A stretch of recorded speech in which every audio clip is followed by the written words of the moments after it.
അപ്പോൾ നമുക്ക് ഹുഡ്കോയുടെ chart analysis നമുക്കൊന്ന് നോക്കാം. അപ്പോൾ ഇവിടെ ബയേഴ്സ് എല്ലാം കിടക്കുന്നുണ്ട്. അപ്പോൾ നമുക്ക് ഇവിടെ വേണം നമ്മുടെ ബ്രോക്കറുമായിട്ട് കണക്ട് ചെയ്യാം. ഇവിടെ ധന് ഒക്കെ കിടപ്പുണ്ട്, ധനുണ്ട്. അപ്പോൾ ധന്നിനകത്ത് വന്നൊരു ഓപ്ഷനാണ്. അപ്പം അത് ഞാനിങ്ങനെ കേട്ടായിരുന്നു, ഇപ്പോൾ ജസ്റ്റ് ഇത് കണ്ടപ്പോഴത്തേക്ക് ഓർത്താ. അപ്പം നമുക്ക് ഈ ട്രേഡിംഗ് വ്യൂവിനകത്ത് തന്നെ നമുക്ക് ബയേഴ്സ് എല്ലാം നമുക്ക് കൊടുക്കാൻ പറ്റും. അതെല്ലാം പോട്ടെ, നമുക്കിപ്പോൾ ചാർട്ടിലോട്ട് വരാൻ നേരത്ത് നമുക്കറിയാം ഇതൊരു 2017 മെയ് മുതലുള്ളൊരു ചാർട്ടാണ്. അപ്പം ഇതിനകത്ത് നമുക്ക് എന്തൊക്കെ കണ്ടുപിടിക്കാമെന്ന് വെച്ചാൽ നമുക്ക് ഫസ്റ്റ് ഓഫ് ഓൾ നമുക്കൊരു സപ്പോർട്ട് വരയ്ക്കാം. കംപ്ലീറ്റ് പ്രൈസ് ആക്ഷൻ തന്നെയാണ് നമ്മളിപ്പോഴും നോക്കുന്നത്. പിന്നെ എല്ലാവരും കുഴപ്പമില്ലാതെ പ്രോഫിറ്റ് ഉണ്ടാക്കിയിട്ടുണ്ടെന്ന് വിശ്വസിക്കുന്നു ഇന്നലെയൊക്കെ ചെയ്ത വീഡിയോസിനകത്തൊക്കെ. പക്ഷേ വ്യൂസ് കുറവാണ്. ബട്ട് കണ്ടിട്ടുള്ളവർക്ക് എല്ലാവർക്കും ഉപകാരപ്പെട്ടിട്ടുണ്ടായിരിക്കുമെന്ന് കരുതുന്നു. കണ്ടിട്ടില്ലാത്തവർ ജസ്റ്റ് ഒന്ന് ചെക്ക് ചെയ്യുക. നമുക്കിപ്പം ഇവിടെ ഒരു സപ്പോർട്ട് നമ്മൾ വരച്ചു. അപ്പോൾ ബാക്കിയുള്ളൊരു എന്ന് പറയുമ്പോഴത്തേക്ക് ഇത്രയേ ഉള്ളൂ. ഇവിടെ നമുക്കൊരു റെസിസ്റ്റൻസ് വെക്കുമ്പോഴത്തേക്ക് ഇവിടെ നമുക്ക് ഒരു ട്രയാങ്കിൾ പാറ്റേൺ, നമ്മളിത് കേസ് സ്റ്റഡി പോലെ വെക്കുന്നത് ഇതുപോലത്തെ പല പാറ്റേൺസ് ഇനിയും കാണുമ്പോൾ നിങ്ങൾക്ക് അത് ഉപകാരപ്പെടണം. അപ്പോൾ ഇവിടെ ഒരു ബ്രേക്ക് വന്നിട്ടുണ്ട് ആ ഒരു പോയിന്റിൽ. ആ ഒരു ബ്രേക്ക് ഔട്ട് ഏരിയയുടെ അതെന്ന് പറയുമ്പോഴത്തേക്ക് അവിടെ കൃത്യം നമുക്ക് എൻട്രി എടുക്കാൻ പറ്റിയിരുന്നെങ്കിൽ ഒരു 300% അടുത്തുള്ളൊരു മൂവ്മെൻറ്റ് അല്ലെങ്കിൽ 400% അടുത്തുള്ളൊരു മൂവ്മെൻറ്റ് അവിടെ നിന്ന് ക്യാപ്ചർ ചെയ്യാൻ പറ്റിയേനെ. പക്ഷേ നമുക്ക് ഇനിയുള്ള കാര്യങ്ങളാണല്ലോ നമുക്ക് നോക്കേണ്ടത്. അപ്പം അതെന്താണെന്ന് വെച്ചാൽ ഇത്രയേ ഉള്ളൂ. നമുക്ക് ബാക്കിയുള്ള റെസിസ്റ്റൻസ് സപ്പോർട്ടൊക്കെ നമുക്ക് അങ്ങോട്ട് ആഡ് ചെയ്യാം. അപ്പം ഇപ്പോൾ ഒരു പുതിയൊരു എൻട്രി കാണുന്നില്ല. അതുകൊണ്ട് നമുക്കൊരു ഡെയിലി ടൈം ഫ്രെയിമിൽ പോകാം. ഇപ്പോൾ കാരണം പല ടൈം ഫ്രെയിമിൽ അനാലിസിസ് നടത്തുമ്പോഴത്തേക്ക് ഇപ്പം നമുക്കിപ്പോൾ വീക്കിലി മാത്രമേ നോക്കാവുന്നൊന്നുമില്ല. ഞാൻ വീക്കിലി ജസ്റ്റ് ഇട്ടെന്നേ ഉള്ളൂ. അപ്പം ഫുൾ ചാർട്ടൂടൊക്കെ നമുക്കത് കാണാൻ വേണ്ടിയിട്ട് ഓൾറൗണ്ട് മൂവ്മെൻറ്റിന് വേണ്ടിയിട്ടൊക്കെ. അപ്പം നമുക്കൊരു ഡെയിലി ടൈം ഫ്രെയിമിലോട്ട് പോകാം. ഡെയിലി ടൈം ഫ്രെയിമിലോട്ട് ചെല്ലുമ്പോഴത്തേക്ക് നമ്മളിങ്ങനെയാണ് കാണുന്നത്. അപ്പോൾ നമുക്ക് ഡെയിലിയിനകത്ത് ഈ സപ്പോർട്ട് റെസിസ്റ്റൻസ് ഒക്കെ ഒന്ന് ആഡ് ചെയ്യാം. ഇപ്പം നിങ്ങൾ വരയ്ക്കുമ്പോഴത്തേക്ക് ഇച്ചിരി നീട്ടി തന്നെ വരയ്ക്കുക. ഞാനിപ്പോൾ ജസ്റ്റ് വീഡിയോയ്ക്ക് വേണ്ടിയിട്ട് മാത്രമായാലും ഞാൻ ചെറിയൊരു വെക്കുന്നതേ ഉള്ളൂ. അപ്പം ഇവിടെ നമുക്കൊരു സപ്പോർട്ട് നമ്മൾ വരച്ചു. നമുക്കിതാ ഇവിടെ ഒരു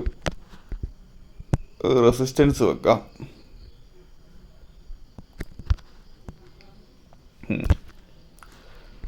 നമുക്കിവിടെ ഇവിടെ റെസിസ്റ്റൻസ് ഉണ്ട് കേട്ടോ, നിങ്ങൾക്ക് കാണാൻ പറ്റും. നമുക്കിവിടെ റെസിസ്റ്റൻസ് ആഡ് ചെയ്യാം. പിന്നുള്ള കാര്യം എന്ന് പറയുമ്പോഴത്തേക്ക് നമുക്കറിയാം ഇവിടെ ഒരു നല്ലൊരു ക്യാൻഡിൽ, സ്ട്രോങ് ക്യാൻഡിൽ ഇവിടെ വന്നിട്ടുണ്ട്. ഈ ഒരു ക്യാൻഡിൽ സ്ട്രോങ് ആയിട്ടുള്ളൊരു ക്യാൻഡിൽ വന്നിട്ടുണ്ട്.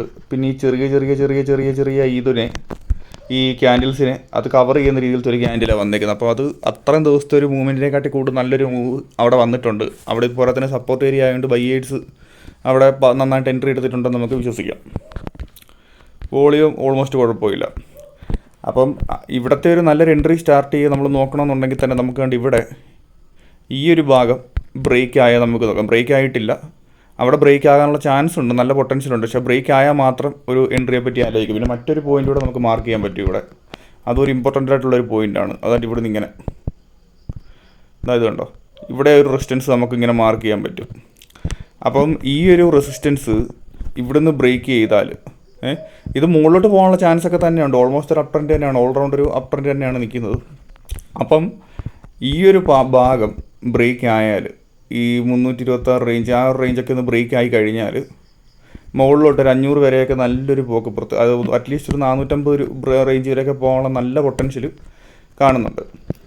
അപ്പോൾ നിങ്ങളിതൊക്കെ ചാർട്ട് എങ്ങനെ കളിച്ചാൽ നിങ്ങളിത് വാച്ച് ലിസ്റ്റിലൊക്കെ ആഡ് ചെയ്യണം. വെറുതെ നഷ്ടം ഉണ്ടാക്കരുത്. നമ്മളിപ്പോൾ വീഡിയോ ചെയ്ത് ചുമ്മാ ജസ്റ്റ് നിങ്ങൾ കണ്ടുവിടാനല്ല, നിങ്ങൾക്ക് ഉപകാരപ്പെടാം. നിങ്ങൾക്ക് എന്തെല്ലാം ഉപകാരം അതിനകത്ത് കിട്ടുന്നുണ്ട് അതെല്ലാം നിങ്ങൾ യൂസ് ചെയ്യണം.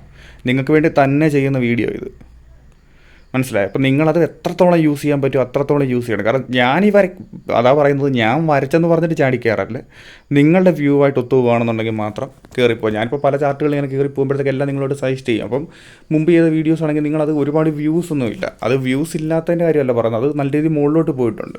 അപ്പോൾ ഞാനത് ചെയ്യുന്നത് വെറുതെ ആയിപ്പോവും, മനസ്സിലായി? അപ്പോൾ നിങ്ങൾ കണ്ടിട്ട് നിങ്ങൾക്കൊരു പ്രോഫിറ്റ് ഉണ്ടാക്കാൻ പറ്റിയിട്ടുണ്ടെന്നുണ്ടെങ്കിൽ എനിക്കൊരു സന്തോഷമാവും. പിന്നെ പോരത്തെ നിങ്ങൾക്ക് പ്രോഫിറ്റ് കിട്ടുമ്പോൾ എന്തായാലും നിങ്ങൾക്ക് സന്തോഷമാണല്ലോ. അപ്പം എന്തായാലും എല്ലാവരും ഹാപ്പി ആയിട്ടിരിക്കുക. അപ്പോൾ ബാക്കിയുള്ള കാര്യം എന്ന് പറയുമ്പോഴത്തേക്ക് നമുക്ക്, ഞാൻ പറഞ്ഞില്ല, ഇവിടെ ഒരു ബ്രേക്ക് കിട്ടിയാൽ നമുക്കൊരു 100% അല്ലെങ്കിൽ 50% അടുത്തുള്ളൊരു മൂവ്മെൻറ്റ് നമുക്ക് പ്രതീക്ഷിക്കാം.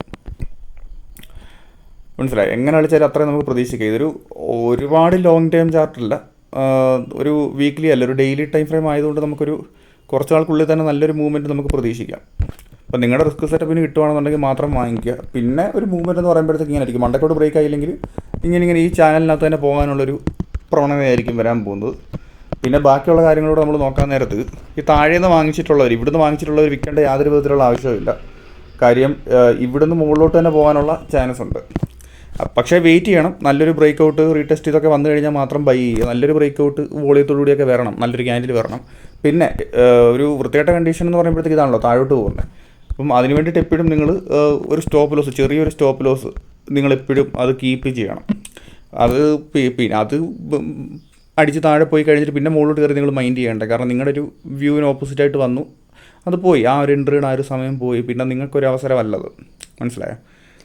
അതായത് പിന്നെ അത് വിട്ട് കളഞ്ഞേക്കുക, മറ്റുള്ളൊരു ചാർട്ട് നോക്കുക. ഒരുപാട് അവസരങ്ങൾ വേറെ വരും. പിന്നെ ഏറ്റവും ഇമ്പോർട്ടൻ്റ് ആയിട്ട് മറ്റൊരു ലൈൻ എന്ന് പറയുമ്പോഴത്തേക്കും ഇതാണ്, ഈ ഒരു ലൈൻ നിങ്ങളത് എപ്പോഴും ഓർത്ത് വെക്കുക. ഈ ഒരു ലൈൻ ബ്രേക്ക് ചെയ്ത് താഴെ പോയാൽ വിറ്റ് കളഞ്ഞേക്കുക.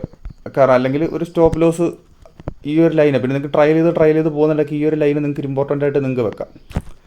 ഓക്കെ, അപ്പം ഇങ്ങനെ പോയി കഴിഞ്ഞാൽ പിന്നെ ഈ ചാർട്ട് അവസാനിച്ചെന്നല്ല, പക്ഷേ ആ ഒരു വ്യൂ, ഈ ഒരു മൂവ്മെൻറ്റ് അവിടെ അവസാനിച്ചു.